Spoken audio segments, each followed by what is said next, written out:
Good morning, praise the lord. ઈશ્વરનો આભાર માનતા આવો ફરીને એકવાર નવા દિવસની શરૂઆત પ્રભુના વચન અને મનન દ્વારા કરીએ.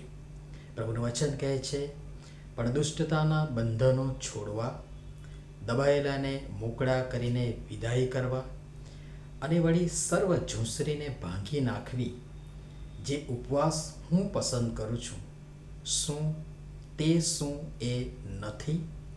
યશાયા પ્રવક્તાનું પુસ્તક, તેનો 58મો અધ્યાય અને તેની 6ઠ્ઠી કલમ. આજનો વિચાર.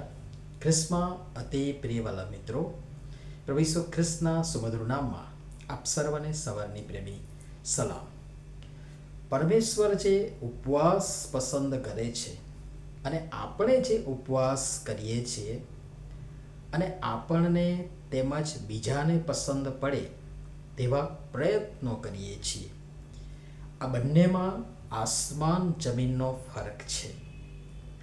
અને આપણે માણસો આ ફરકને સમજી લઈએ કે સમજી જઈએ અને સાથે આપણને પોતાને તેમજ માણસોને જે ગમે છે કે પસંદ પડે છે એમ નહીં, અપિતુ પરમેશ્વરને જે ગમે છે અને તેઓ જેમ પસંદ કરે છે તેમ આપણા ઉપવાસ અને ઉપવાસની સાથે સાથે પ્રાર્થના અને દાન ધર્મ પણ કરીશું અથવા થશે તો મને લાગે છે કે પરિણામ બહુ સારા આવશે. જેનું વર્ણન કલમ 8થી 12માં કરવામાં આવ્યું છે. પ્રમાણે જોઈએ તો, તારો પ્રકાશ પ્રભાતના જેવો થશે, તારું આરોગ્ય જલ્દી થશે, તારો ન્યાયપણું તારી આગળ ચાલશે, યહોવાનું ગૌરવ તારો પીઠ રક્ષક થશે, તું હાંક મારશે, યહોવા ઉત્તર આપશે, તું બૂમ પાડશે, તે કહેશે હું આ રહ્યો. આ યાદીને વચમાં અટકાવતા વચમાં પાછી કેટલીક શરત પણ મૂકવામાં આવી છે અને એમાં 5 બાબતો સમાયેલી છે. પ્રથમ 3 બાબત જે આપણામાંથી દૂર કરવાની છે અને બીજી 2 બાબત જે આપણે કરવાની છે. જોઈએ, પ્રથમ 3 બાબત જે દૂર કરવાની છે એમાંની 1, જુલમની ઝૂંસરી દૂર કર. 2, ચેષ્ટા કરવાનું દૂર કર. અને 3, ભૂંડું બોલવાનું દૂર કર. જે 2 બાબત કરવાની છે તે માની 1, તારી ઈષ્ટ વસ્તુ ભૂખ્યાને આપી દે. અને 2, દુઃખી માણસના જીવને તૃપ્ત કર.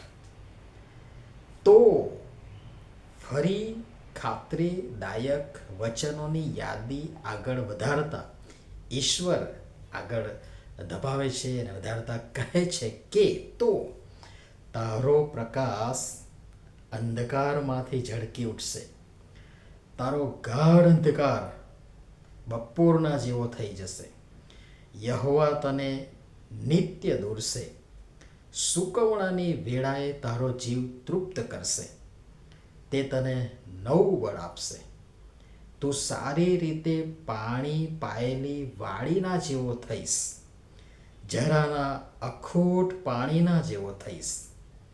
જેઓ તારાથી ઉત્પન્ન થશે તેઓ પુરાતન કાળના ખંડેરોને બાંધશે, ઘણી પેઢીઓના પાયા પર તું ચણતર કરીશ, તું ફાટોને સમારનાર અને ધોરી માર્ગોને મરામત કરનાર કહેવાઈશ. જે ઉપવાસ પરમેશ્વર પસંદ કરે છે અને જે ખરેખર ઉપવાસ છે તે પ્રમાણે થશે અને આપણે માણસો એમ કરીશું તો ઉપરોક્ત વચનોમાં આપેલ ખાતરી આપણ સર્વના માટે રાહ જોઈને ઊભી છે. એ આશીર્વાદો તમે આપણે સંપાદન કરી શકીએ છીએ. પણ ક્યારે? જે 8મા વચનની જે શરૂઆત થાય છે, જે શબ્દ વિશે આપણે જોઈ ચૂક્યા છે, ત્યારે જે સંબંધે આપણે અગાઉ પણ જોઈ ચૂક્યા છે. પ્રભુ સમજવા પણ સર્વની સહાય તથા મદદ કરો. નમીએ પ્રાર્થના કરીએ. પ્રેમાળ, મહાન અને ગૌરવ ઈશ્વર, આપની સર્વ માટેની કૃપા દ્રષ્ટિને માટે અમે આપના આભારી છીએ.